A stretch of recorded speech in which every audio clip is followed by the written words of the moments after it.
What is going on, everybody? This is SSG, aka Sergeant Sentinel. Thank you for joining me for this live stream.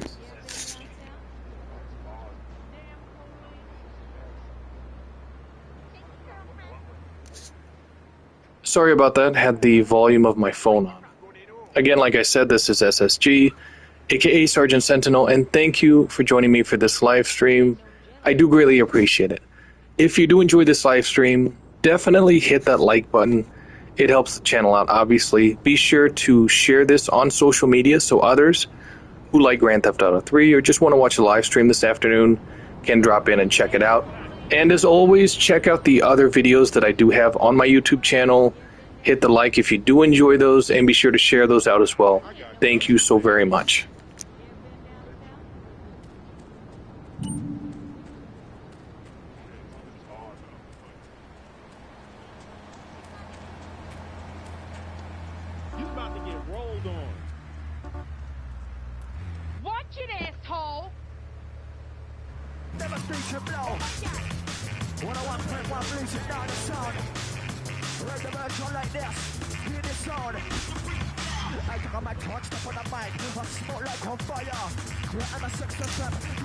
What is up, Boogeyman? Yes, you caught me live. A lot of times I live stream later at night, but since it's summertime, I am trying to live stream during the day if I can. I can't always do it, but when I'm able to, I am definitely going to try to live stream more during the day so more people can catch me live. So definitely thank you for dropping in. Great to see you.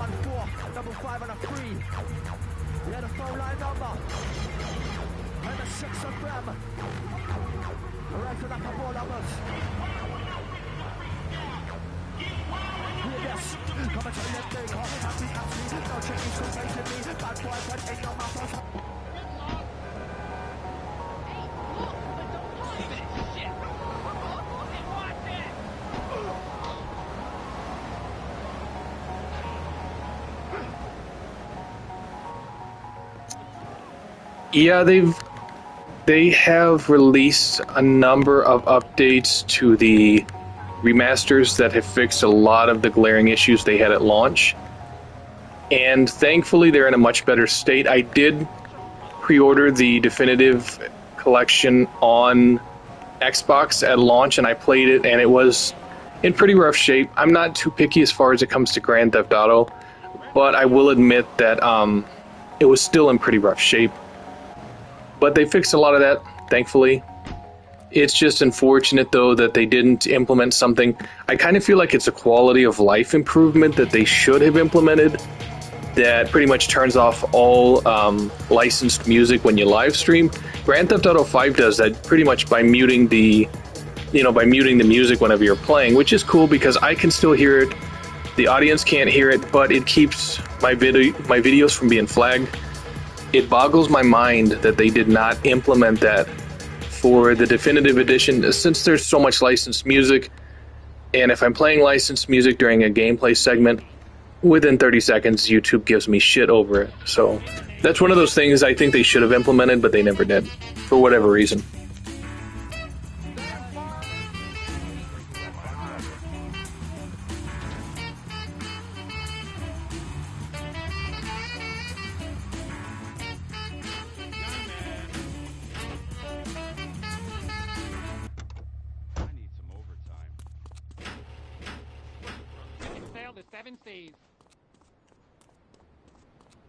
Young man.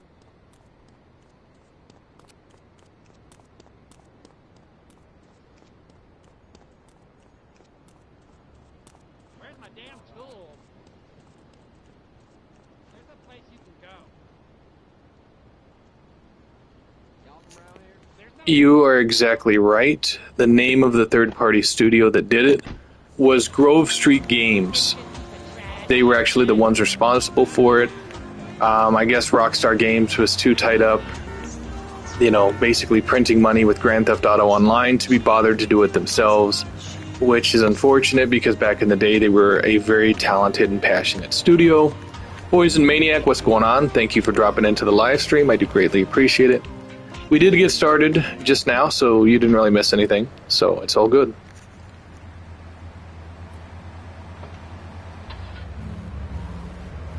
That was magnificent. A very emotional piece. Molto adagio.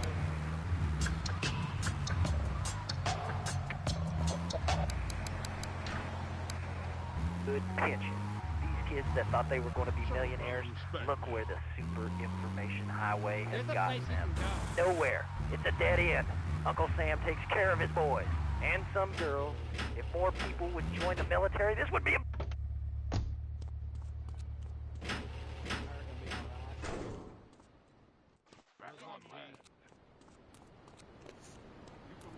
You know, I will say admittedly that even if they released the Grand Theft Auto 4 collection, remastered at $120 because it's 3 games, even if they launched it at that crazy price, I know some people would be like, what the hell? But I would buy it because I love Grand Theft Auto 4 so much. And the 2 DLCs are pretty solid. But are they going to do that? Who knows? It's still up in the air. I think after Grove Street Games kind of dropped the ball with this one, Rockstar was hesitant to do anything with Grand Theft Auto 4. So the remaster that they were allegedly working on may never see the light of day, unfortunately. Yeah? Is that Laszlo? Yes, it is. Who's this? My name ain't important. It's real unimportant, okay? No, not really. I mean, this is a radio show. People usually tell us their names. Yeah, that's interesting that they ported San Andreas to PC. Want to keep being a wise guy? I don't really know. How unimportant? You know, I don't know what happened, why they couldn't do that. Maybe they were rushed. I have no idea. Yes. Why are you calling in today? Because I need some advice. And I ain't doing any of that shrink shit.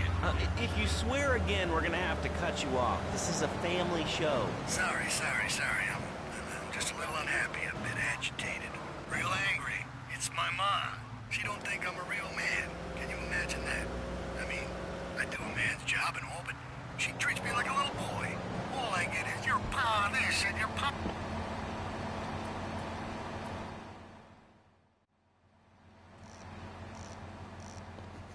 Yeah, it's really unfortunate to hear how much Rockstar Games has become nothing but greedy fucking bastards. And I mean, I normally don't say that about studios, but with Rockstar Games, it's apparent.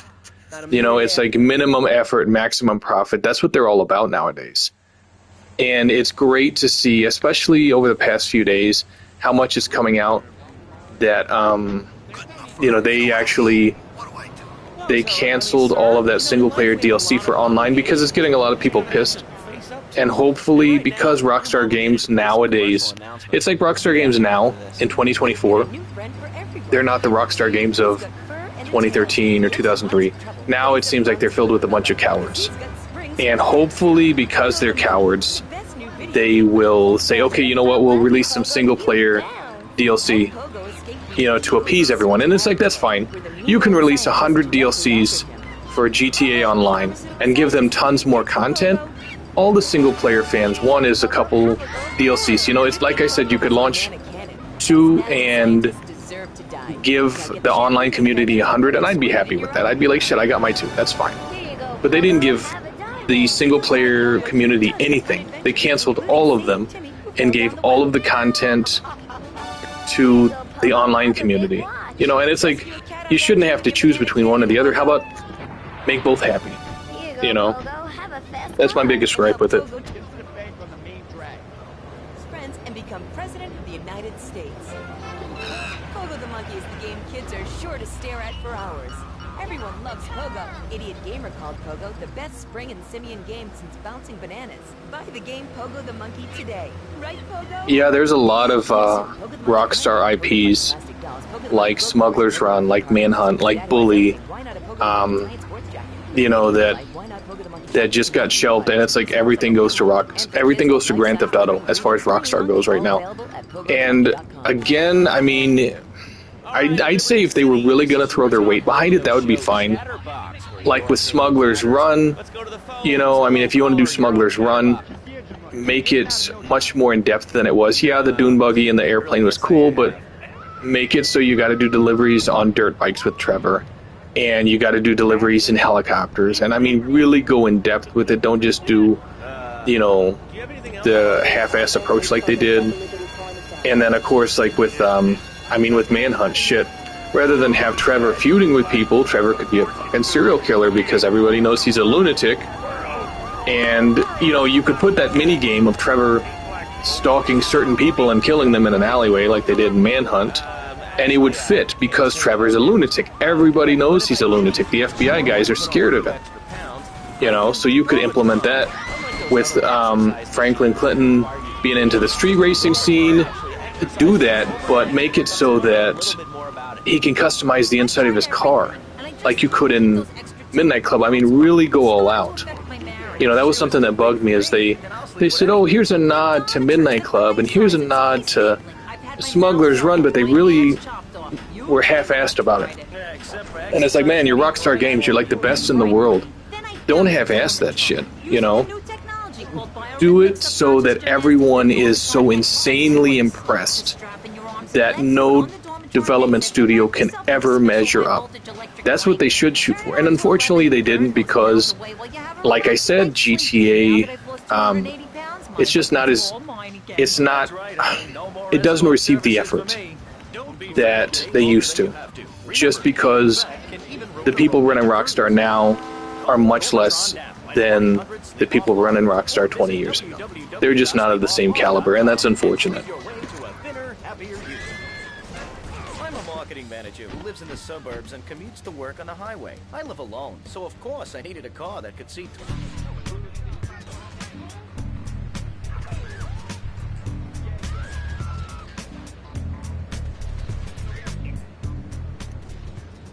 You know, the unfortunate part about Trevor, and yeah, I think he's kind of guilty of overacting, and again, you know, like I said last night, I said in the live stream last night, I've known guys that went to prison for dealing drugs and shit. I've known guys that were meth dealers in real life.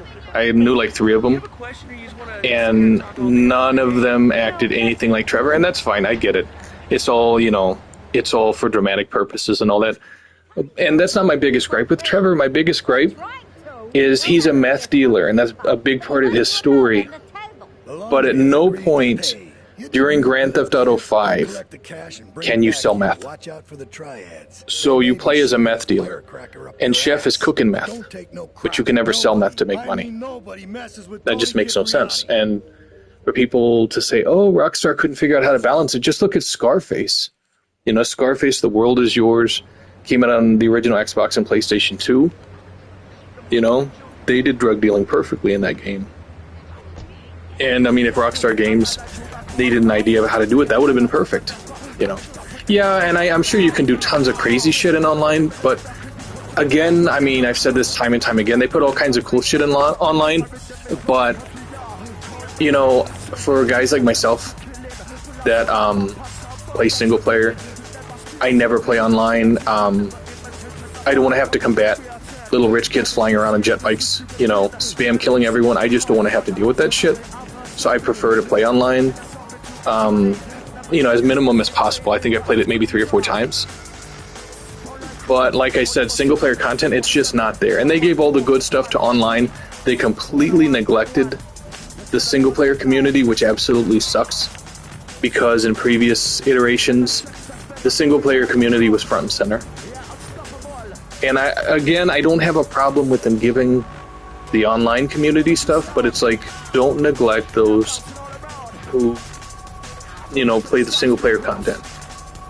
Because it's like, you know, I bought Grand Theft Auto 5 for PS3, PS4. I bought it for, you know, the Xbox One. But it's like, I've never spent any money on shark cards at all. I don't have a problem with buying Grand Theft Auto content. I don't. It's just, I don't want to play online with assholes. Straight up. You know, I just don't want to play online with assholes. With people who have their daddy's credit card and they'll buy $1,000 worth of shark cards in a fucking month. I don't want to have to deal with that shit. You know? And I'm not saying everybody's like that, but I think, you know, the reality of it is that enough people are like that where I'm not the only one complaining about it. So they, again, give the online community shit, but also give stuff to fans of single player that don't want to have to mess with toxic players who are flying around on jet bikes, spam killing people. You know, balance the two. Balance the two. That's all I'm asking, essentially. But of course, the Rockstar Games from 2024 doesn't do that shit. They don't balance anything. It's all online. And a good example of how much this is evident is that you have like Grand Theft Auto 5 made what, $1 or $2 billion. Online has made $6 or $7 billion. So it's not like they're not making enough money to justify it. You know, it's that they chose, instead of balancing the two, to be completely greedy with it, and instead just focus on online only and say, you know what, we're just not even going to pay attention to the single player content, you know. And that sucks. You know, that really sucks. Yeah, online has made $9 billion. So they can't say that, oh, we didn't have the money for this or that. They can't say that. They have the money for it.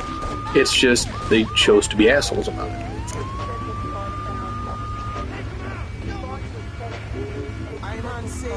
There's too much spot business of Guam.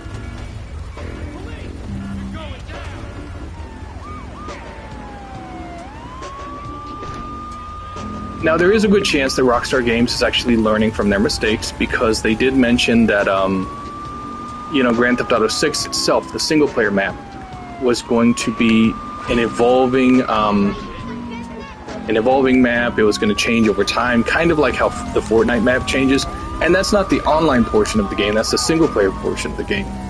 So hopefully that means they're going to get regular content and updates and stuff like that for the single-player portion, which would be great. I hope they really do. And again, I'm not asking for much. I'm just asking for, you know, a couple. Not much. They can, like I said, they can give the online community 100 of them. I don't want it to be equal. It doesn't have to be equal. I just want them to give the single-player community something. You know, anything at all. At this point, we'd accept scraps, because online community has a goddamn buffet, and single player's been starving to death. That's the reality of the situation.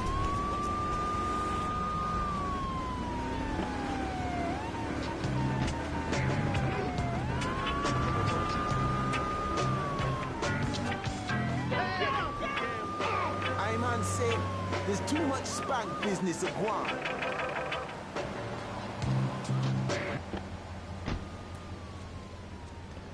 You know, and it's kind of interesting, because it's like, my wants as a gamer have kind of changed over time. Like, I was real big into multiplayer and stuff,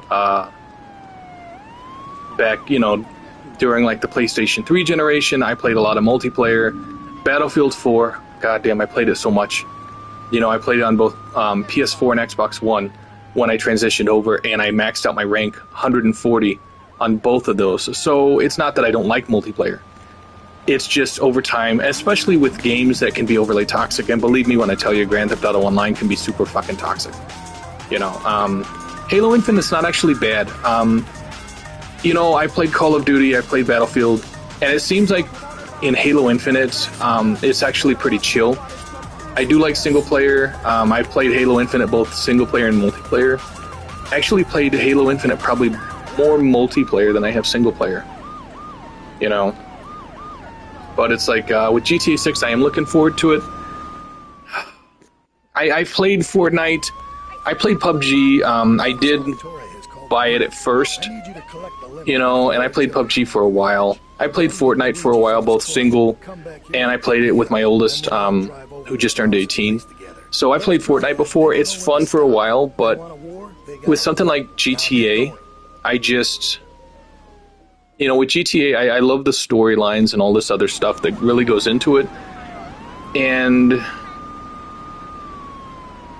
it's I played online, GTA Online, back during the PS4, Xbox One generation, you know. So any improvements they've made since then I haven't checked out, but it's kind of like you become so soured on an experience, on a game, on a movie, on a series. You're just like, you know what, I'm not gonna waste any more of my time with it. Yeah, and GTA Online full of children and hackers, I completely agree. You know, I don't know, it's like I'd get into a GTA Online session and there's people flying around on fucking jet bikes and they'd kill me like within seconds, and I'm like, what the fuck is this shit? You know? This is GTA. This is not goddamn Cyberpunk 2077 where they have futuristic tech. So, again, it just immediately put me off, and I was like, "Fuck this," you know. It was just, it was ridiculous. But yeah, Fortnite. It's fun for a while. I've never really been a big fan of it. I played it occasionally. I've played Rocket League online occasionally. That's toxic as hell, you know. And again, it's not that I'm against multiplayer.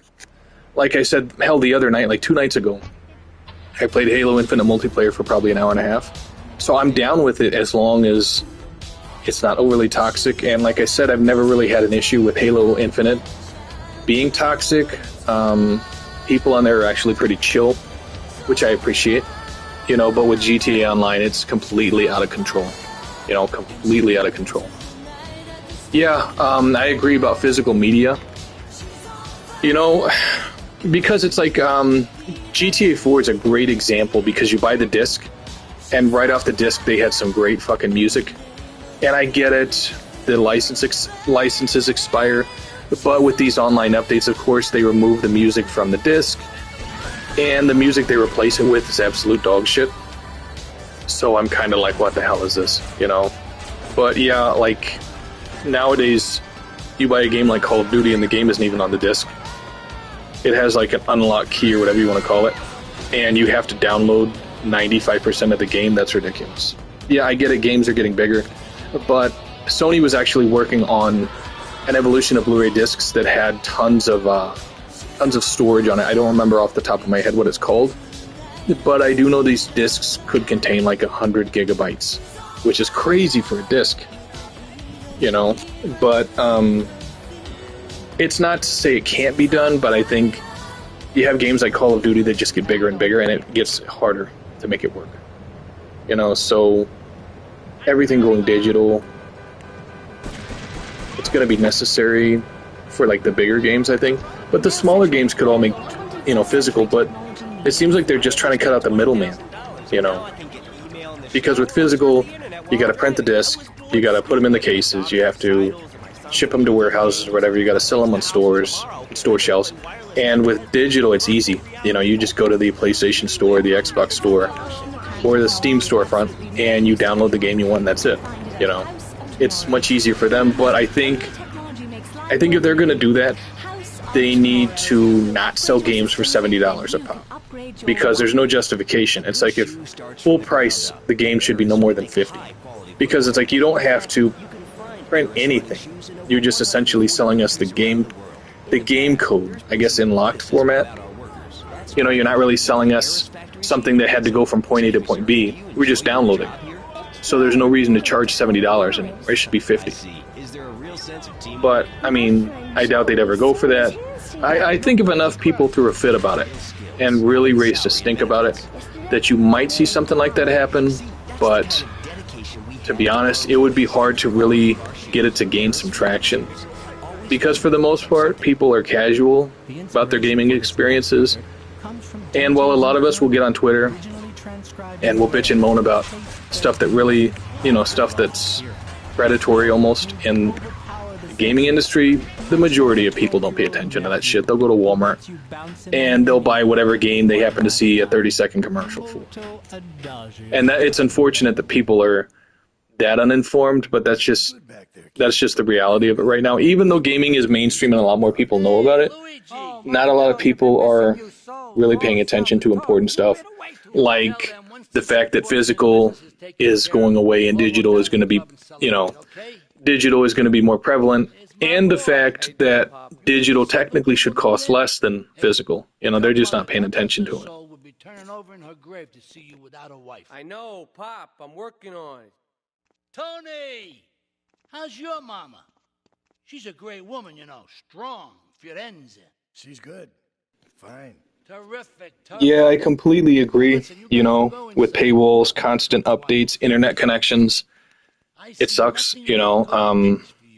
I hate when they paywall content, and they're like, oh, if you want this content, you have to pay to unlock it. It's like, everything with the game should be unlockable in-game, in my opinion, but like you said, you know, I know you said you're just old.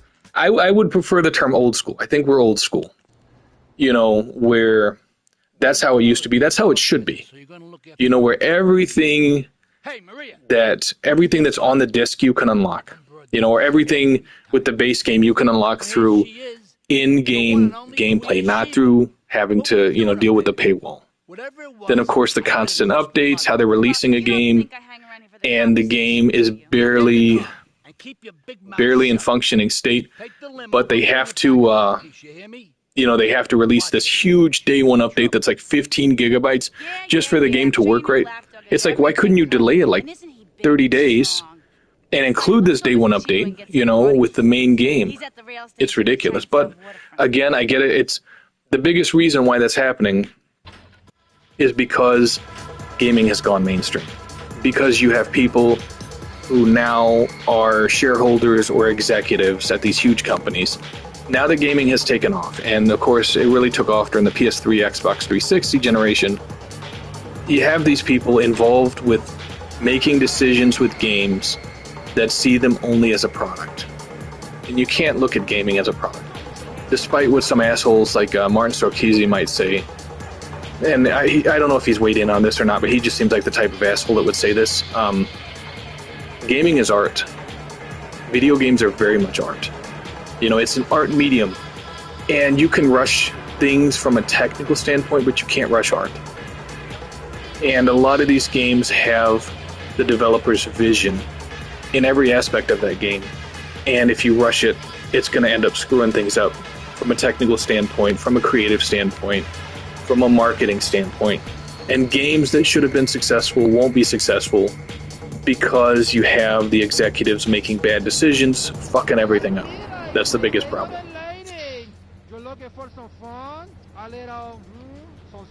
You know something, I know everyone shits on Strauss Zelnick from Take-Two Interactive, but something I do have to credit him with is he's said time and time again, hey, you know what, with Rockstar Games, I don't mess with their stuff. He said they know what they're doing, so I leave them alone, and I let them make their own decisions. So I respect him for that. I don't respect Rockstar Games for not making the right decisions, because they're run by assholes right now. But I do respect Strauss Zelnick for not jumping in the mix, and you know, because he's an executive. You know, he works out like 7 to 12 times a week. You know, he's doing mountain climbing and sightseeing, and he's living the life.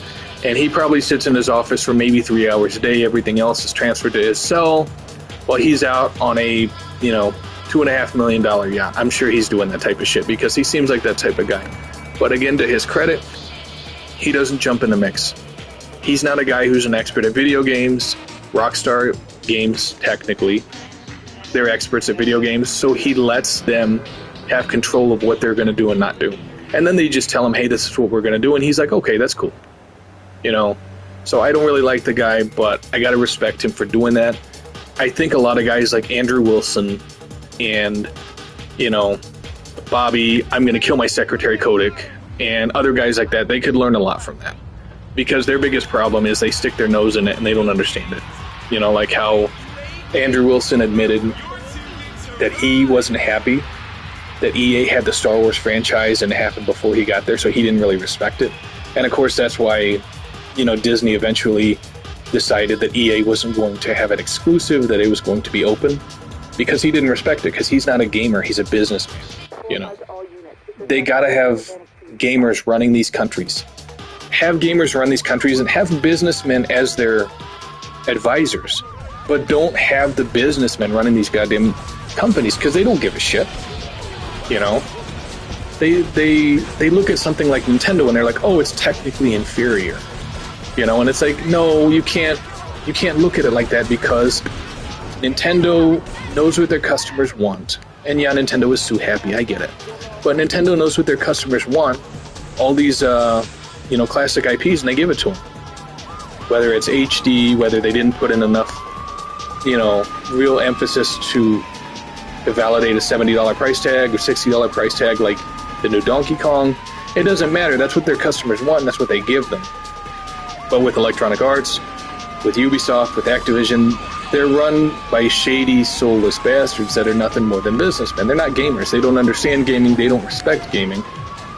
And that's caused a lot of problems, like with the microtransactions, the loot boxes, the NFTs, the paywalls, all this shit we're talking about, it's 100% their fault. You know, it's kind of like this. It's like, don't have a vegetarian run a steakhouse. You know, because they don't give a shit about steaks. They don't give a shit about marinating the meat or making sure it's the proper cut or any of this other shit. They just don't care. They're vegetarians. You know, put them in charge of, you know, Vinny's Vegetarian Palace or whatever the fuck you're going to do, but don't put them in charge of a steakhouse. But what we have right now is essentially in gaming, vegetarians running steakhouses, and they wonder why the customer fan base is kind of like, what the fuck is this? It's like, it's because you don't know the product and you don't care about the product. And one of the biggest ways that gaming can make a real comeback and start putting out super quality content is if they have people in power in these companies that are gamers and actually care about the video games. You know, like when I saw Dan Houser leave Rockstar Games and Laszlo and the producer Leslie Benzies when they left Rockstar Games, I was kind of like, oh shit, here we go. Because I already knew it. You know, I knew it wasn't good. And hopefully, I have my fingers crossed, hopefully it doesn't negatively impact GTA 6. I guess we're going to see. But, I don't know, them leaving was not good because they've been around since the beginning. You know, and they love video games and they love everything that went into these Grand Theft Auto games, and for them to leave, it's not good. You know. So again, fingers crossed, GTA 6 won't have any issues, but there is obviously possible reason for concern.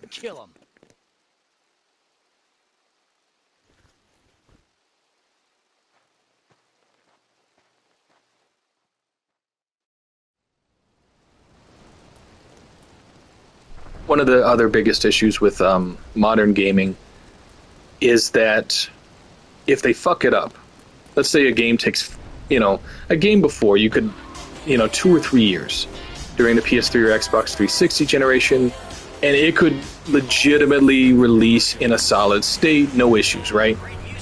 But now, I mean, it could take you 4 or 5 years to put out a game, and if they fuck it up, then they have to go back to the drawing board, and it's another 4 or 5 years.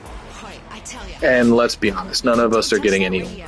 You know, many of us started gaming when we were kids back in the 80s. Some of you guys listen to the podcast may have been kids in the 90s or early 2000s, and that's cool. But you're going to see as time goes on, especially when you have life commitments, you don't have time for these game studios to keep fucking it up.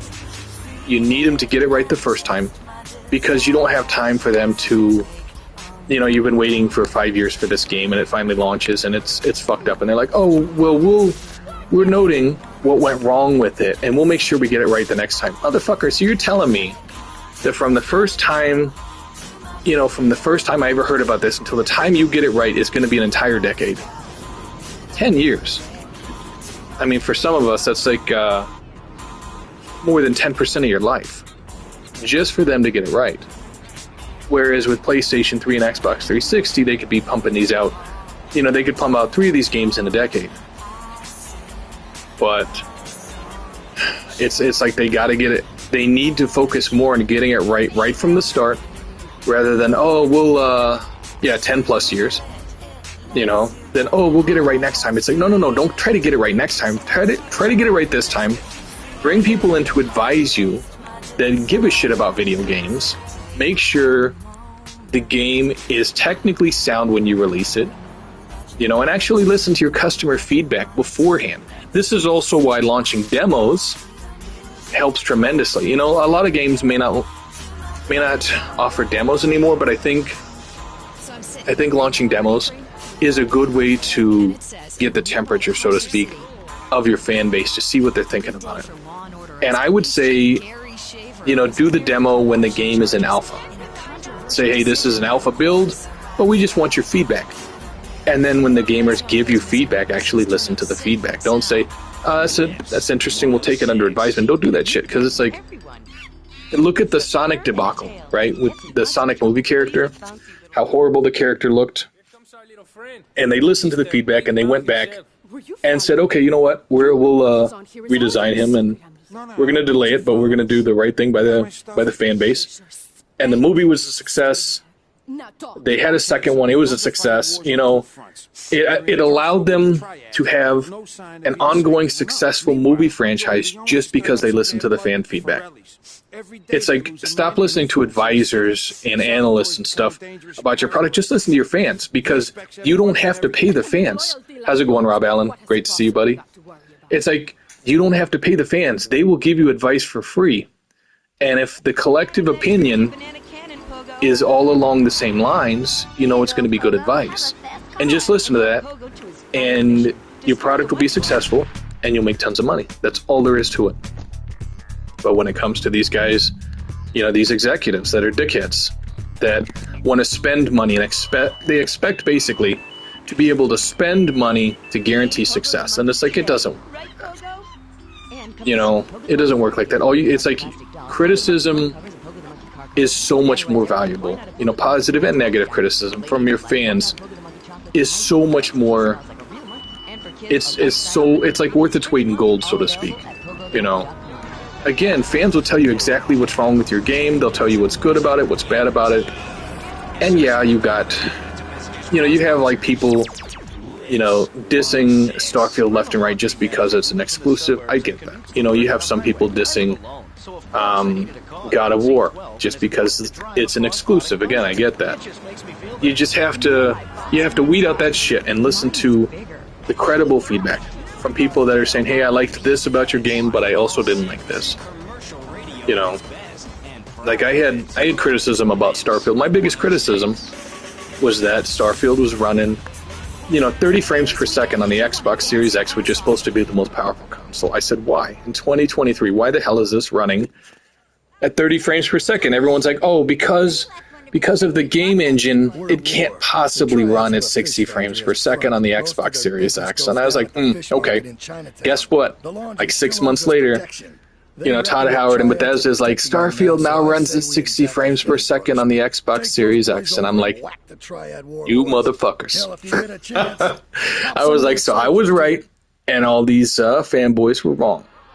But again, that's what I'm saying about, you know, criticism that makes sense. You know, criticism that's not fanboying on one side or the other. If the criticism makes sense, and people that are being fair and impartial are all saying the same thing, definitely listen to it. You know, because that's the way you're going to improve your product, and that's the way you're going to guarantee that it makes the most money possible. Because obviously, yeah, it's nice, you know, we have games to play, but at the end of the day, these gaming companies are all about making money. But again, if they listen to their customers, they'd make the most money they possibly could. And the advice is free, you know. They don't have to pay consulting firms. They could just listen to their customers.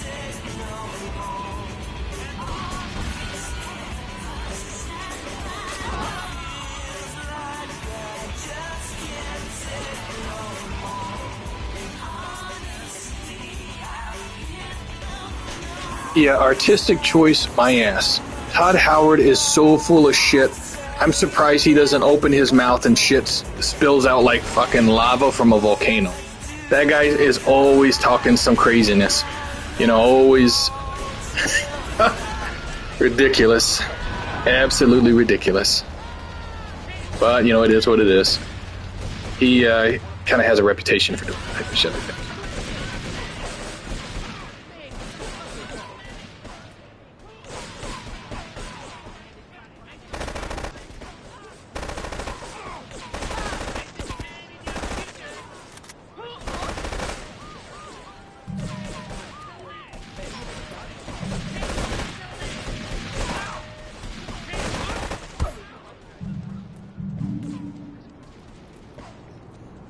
Yes, he does, 100%. I think people just worship Todd Howard. They're like, oh God, Todd Howard.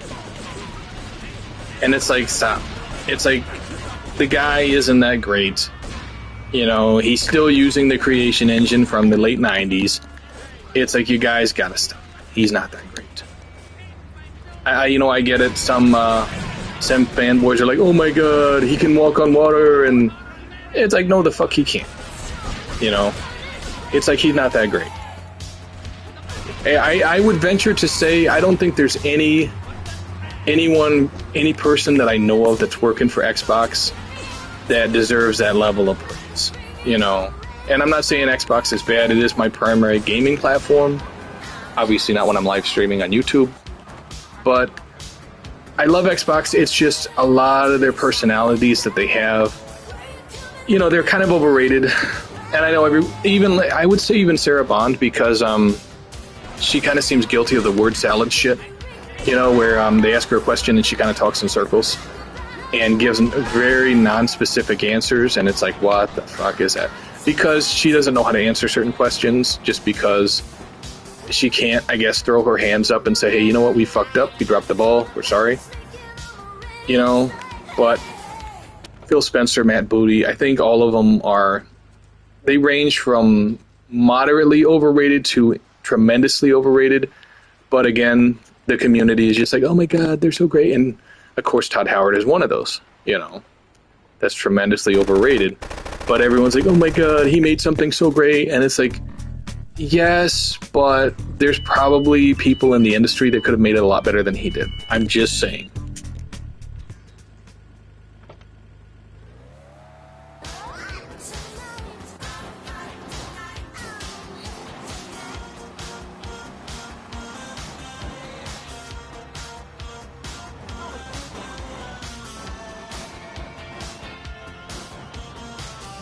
Exactly right.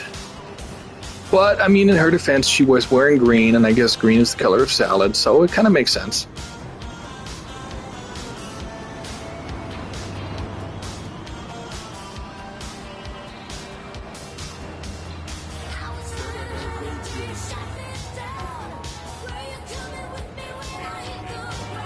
You know, I said this before, and I know some people got pissed off. I actually had a couple of accounts block me over it. I said PlayStation is kind of like that uncle that's cool and that has a job working with a Fortune 500 company, and he makes a couple $1 million a year, and he pulls up for the, the family barbecue in a Maserati. And he's cool and he's hip, and, you know, he knows all the young people's lingo, and he's a great conversationalist.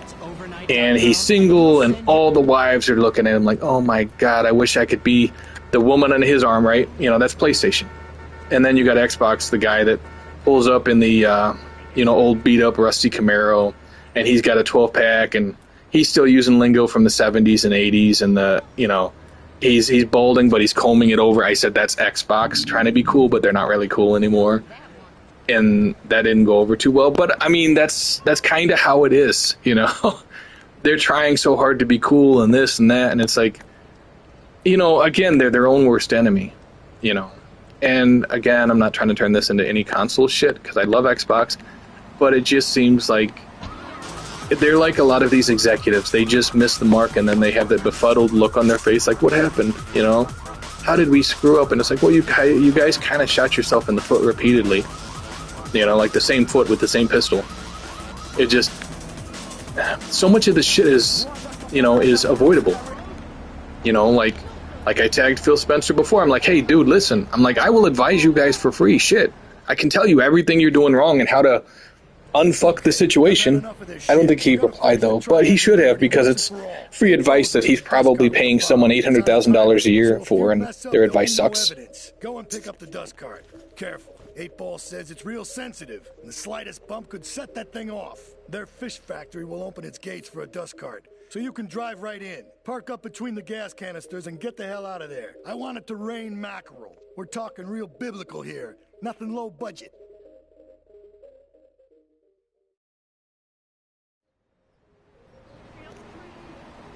It still pains me to my core that we will never get GTA Vice City stories.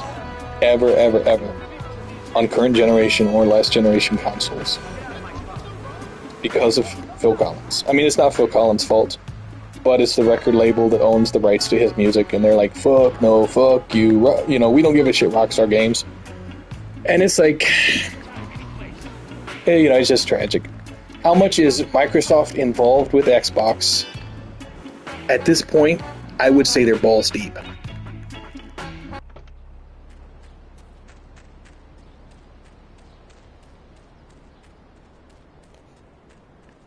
I would say Microsoft is so far up Xbox's ass. You know, you don't know where one ends and the other begins kind of thing. Just for a lack of a better term, you know. Basically, Xbox is the puppet and Microsoft is the puppeteer kind of thing. At this point, there is no separation. And everyone's like, oh, they leave it to Xbox and this and that. And I'm like, no, the fuck they don't. I'm like, Microsoft is a $4 trillion corporation. And Xbox almost killed themselves within the first 3 years of last generation.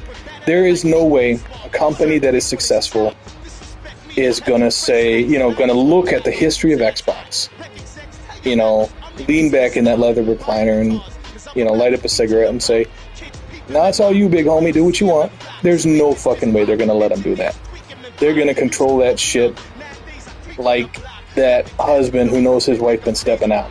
They're going to control that shit. They're going to have him by the scruff of the neck, and they're going to be like, you're going to do what I say when I say. I mean, that's just how it is. You know, with Microsoft and Xbox, they don't believe they're capable of managing themselves, so despite what they tell the public, I guarantee everything Xbox does has to be approved, probably in writing, by Microsoft before they can do anything. That's why Phil Spencer doesn't answer specific questions. That's why Sarah Bond doesn't answer specific questions, because they don't know if they have the approval from Microsoft to answer those questions or even what they're specifically supposed to say unless they have a script. That's just how it is. And again, that's what Phil Spencer gets for accepting the marker of Satya Nadella when Don Matrick got Xbox in a situation it couldn't get out of.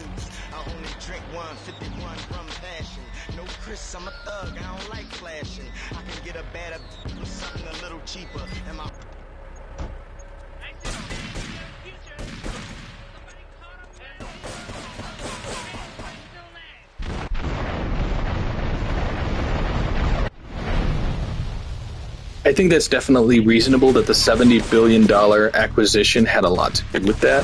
That's 100% reasonable, because $70 billion is a lot of money. Yes, that's not even 5% of Microsoft's worth, but I don't think any company in the world is going to look at $70 billion as a small price tag. But that's possibly, you know. And I think that's why, with Bethesda's price tag being so small, that's probably why they were saying, hey, you know what, Elder Scrolls 6 is going to be exclusive, Starfield's going to be exclusive. They haven't said anything about Fallout, except that Fallout 5 is years and years and years away, which makes sense because I'm pretty sure they're focused almost entirely on Elder Scrolls 6 at this point. You know, yeah, $7 billion. I mean, it's like the price for ZeniMax was 10% of what it was for Activision, so it's easier for them to keep those titles exclusive, obviously, than it is, you know, a juggernaut like Activision or ABK, you know. And I don't think... I would have been extremely, extremely surprised if they would have kept the Call of Duty franchise exclusive to Microsoft, Xbox, I guess. I would have been extremely surprised. Just because the Call of Duty franchise, it doesn't matter if the games are good, the games are bad. Yeah, like I said, some of us hardcore gamers pay attention to stuff on Twitter. But there are so many stupid motherfuckers out there that spend money no matter the weather. They will buy stupid-ass games. Does not matter if Call of Duty sucks. Doesn't matter if Call of Duty is absolute shit. You know, Martha will still buy it for little fucking Johnny for Christmas, even though he's like 9, and she won't give a shit. And she doesn't pay attention to anything about how the game sucks or any of this stuff. She doesn't know that, you know. And you got these kids, oh, Call of Duty and Fortnite and Madden, and that's all they want to play, and they're going to buy it whether it sucks or not. So it made much more sense to keep Call of Duty multi-platform than to make it exclusive. But with that being said, I'm really surprised that Black Ops 6 is going to be on Game Pass day one. I wonder if it's going to stay on Game Pass, or if they're going to be like, hey, it's on Game Pass for like 90 days. You know, I don't know. I mean, because it's like, that's a hell of a risk. you know, hoping that it inflates their numbers. I kind of feel like if they don't see a significant gain with those Game Pass numbers because of Black Ops 6, they might say, hey, we got no choice but to up the price. And I know they said, oh, we said we wouldn't up the price and this and that. But, you know, you remember last generation, Microsoft also said the Xbox One wouldn't work without the Kinect, and that turned out to be a lie. They said, you know, I mean, they've said a number of things throughout the years that turned out to be complete bullshit. So them changing it, unless someone can produce a contract where they said, hey, we won't change the price for 36 months. I know what they said to the press. But unless they can present something in writing and it's verified as legitimate, we don't know if that's the case, you know. And if they increase the price, I mean, I could see them doing that. Who knows? Yeah, corporations lie daily. Exactly right. They do.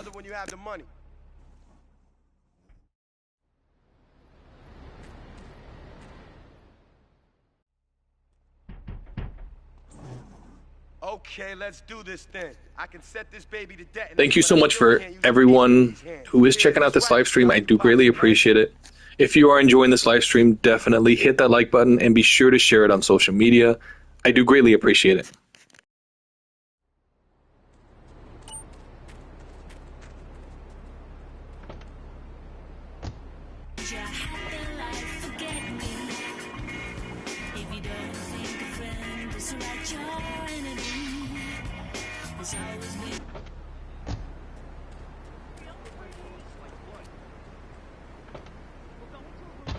All right, hello, next caller. You're on Chatterbox. I want to talk about that bank stuff. People say it's bad. It's not bad to you at all. Why aren't you talking? Wait, you're strange. Am I on the air? Hello? Yes, you Pansy. What's your question? Bank!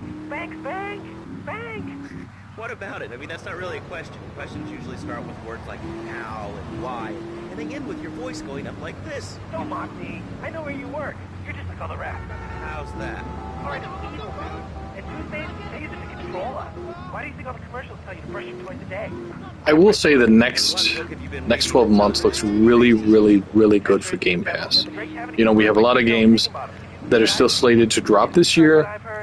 And, you know, you got Indiana Jones, you got Stalker, you have Avowed, there's Microsoft Flight Simulator for people who don't mind, you know, flying a jet for like 8 or 9 hours of their life a day. You know, I mean, whatever bakes the cake, I guess. I just, you know, and I know PlayStation had said before, oh, we can't compete with it. And I'm like, I mean, they could, you know, they could if they were dropping all their games day one on PlayStation Plus. I used to be concerned and nervous. I think they're too reliant on people spending $70 to do it, you know. And that's not saying that PlayStation doesn't have a lot going for it. Like I said, all of my live streams on YouTube are from my PlayStation 5 because I cannot do that from Xbox. So that's a big reason for me to do it. But for a lot of people who don't live stream, you know, that may not be a big enough reason for them to choose PlayStation over Xbox. Or not just play all the games on PC, you know, because PlayStation is putting a lot of their games on PC now. So it's like, you got to give people a reason to want to play your console, to subscribe to PlayStation Plus.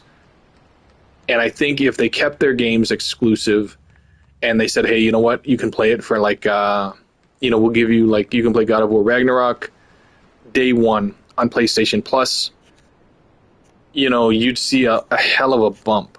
I think you'd see a hell of a bump if it's a big game.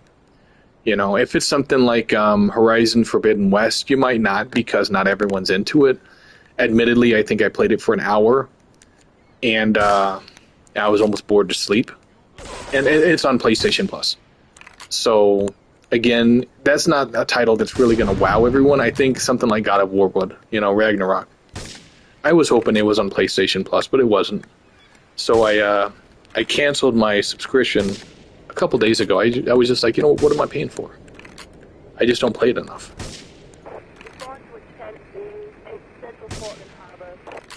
All cars vicinity Portland Harbor. Investigate reports of gunfire and explosions. We got a 10 in central Portland Harbor.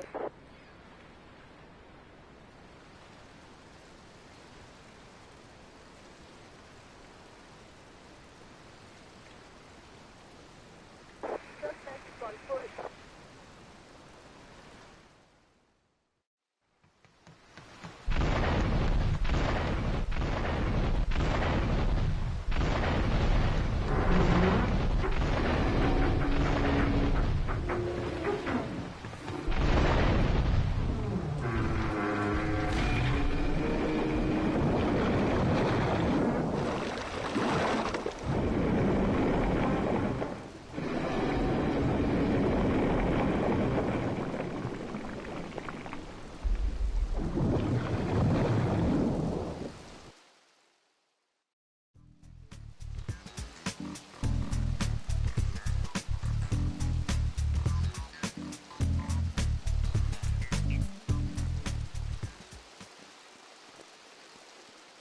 one thing that really confused me about the PlayStation situation was they legitimately had established IPs that people knew, loved, and recognized, that they could legitimately transform into games as a service. You know, you're talking about like Twisted Metal, SOCOM, you know, hell, you could even do that to like MotorStorm. But they didn't. They're choosing, oh, we're going to create these completely new IPs. And it's like, excuse me, it's like, that's fine. Yeah, Killzone. But, well, Killzone, I'd say balance single player and multiplayer. You know, balance the two. Have a kick-ass multiplayer like Halo, but also have a single player campaign that's phenomenal. You know, they had all of these IPs that they own the rights to. Yeah, you were talking about and unfortunately, they abandoned all of them. You know. Squirrels at the grocery store.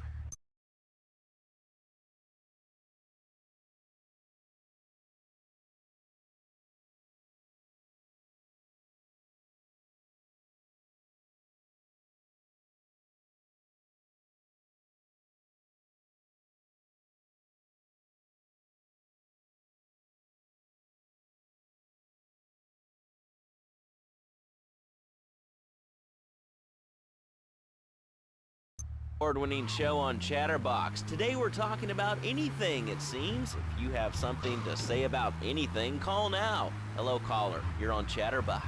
Yeah, hi, I love the show. Love hearing people's opinions. That's what made this country great. People and opinions and stuff. Most of all, guns.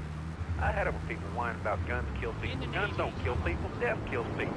Ask a doctor. It's medical fact. You can't die from a bullet.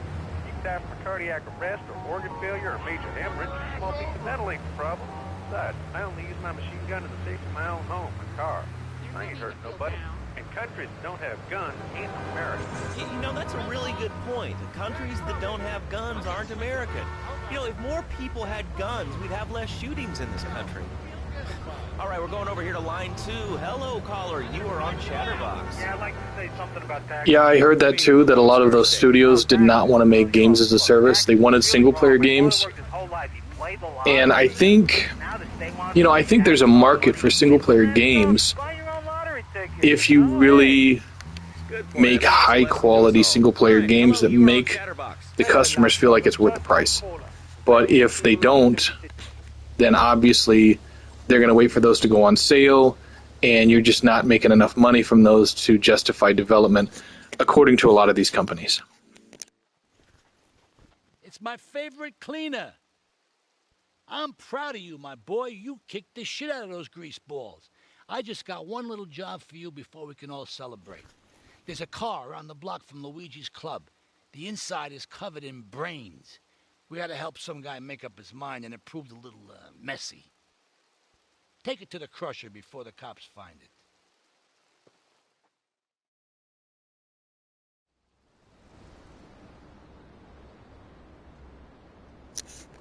That name sounds familiar, but off the top of my head, I don't remember who that was.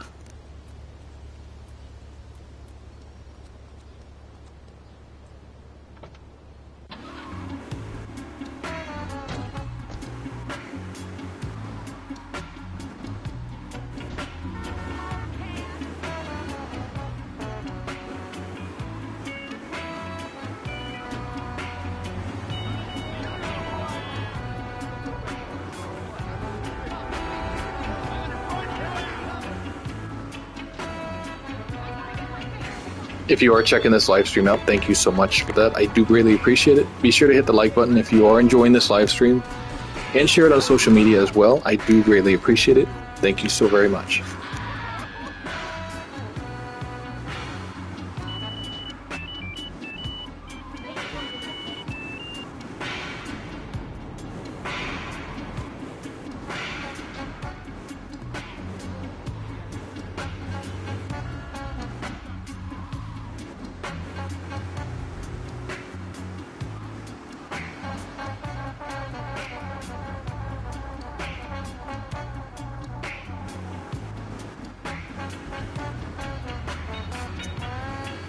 Her leaving makes sense because I remember PlayStation suffering from an apparent lack of quality control.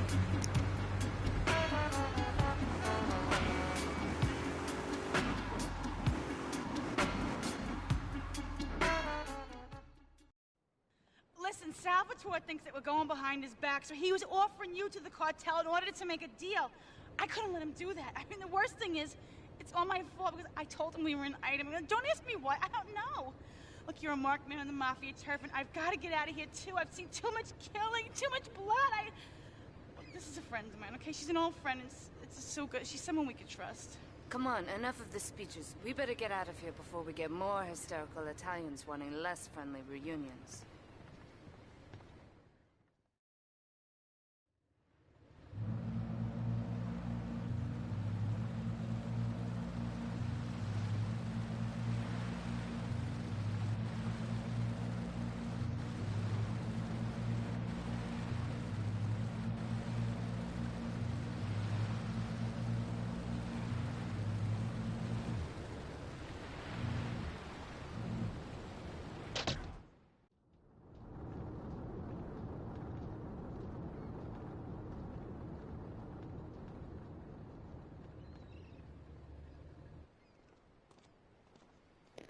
Asuka and I are gonna have That to would talk definitely up. be interesting to find out if that was the case.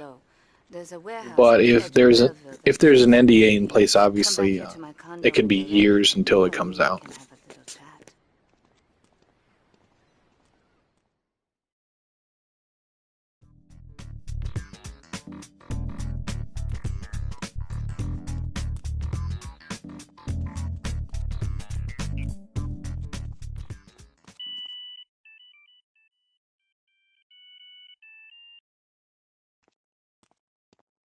We have certain issues to clear up before we continue any form of relationship, business or otherwise. That guy definitely seems to ruffle a lot of people's feathers, and he seems like he's like in the middle of controversy half the time. That your ties with the Mafia are truly broken. Salvatore Leone will be leaving Luigi's in about 3 hours' time. Make sure he doesn't reach his club alive. Meanwhile, Maria and I will catch up on old times. Oh, Asuka, you've got a massager. That's not a massager.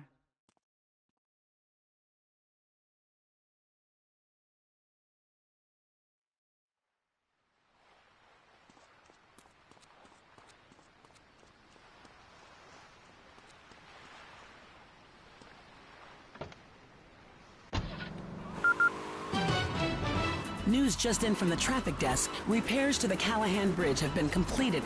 Since the explosion, engineers have been working around the clock to get traffic flowing between Portland and Staunton Island once again.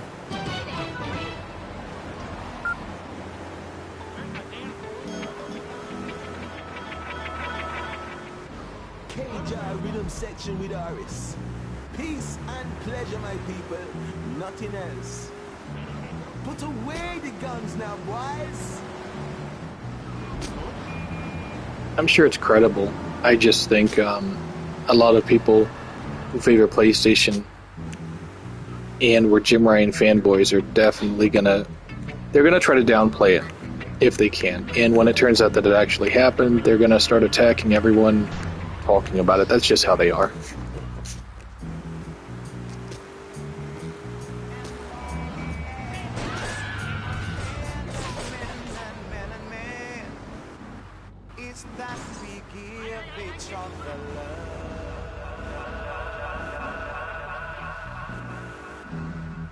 Whether you're Diablo or whether you're old, don't come with no bad vibration.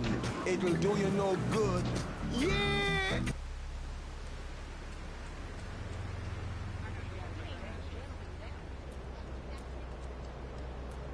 I'm gonna get you. I got an itch. I gotta go on vacation.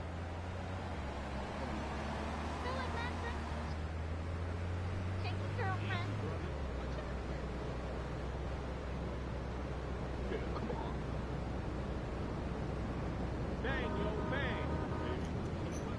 I guarantee you Jim Ryan is a hell of a lot happier now that he doesn't work for PlayStation and he's able to retire and do whatever the hell he wants. It just doesn't seem like it was a role that he was suited for.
Yeah, it definitely sounds like it. It sounds like he screwed up, and the board was placing pressure on him, and he was like, you know what, I'm just going to retire. That's kind of what it sounds like.